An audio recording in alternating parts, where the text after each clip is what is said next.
আজকে 15 তারিখ সকালবেলায় মার্কেট শুরু হয় 22,000-এর সাপোর্ট, 22,000-এর সাপোর্ট থেকে WTT হয়ে 22,100-তে চলে আসে এবং রেজিস্ট্যান্স 22,100 থেকে 22,000-এ চলে আসে। The kind of bearish pressure 22,100 থেকে আবার সাপোর্ট 22,000-এ চলে আসে।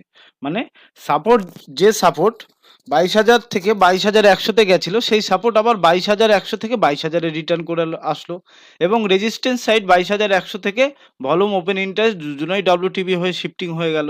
সকালবেলায় আপনাদের একটা ভিডিও আপলোড করছিলাম, তখন আমার একটা বেয়ারিশ স্টেট ছিল।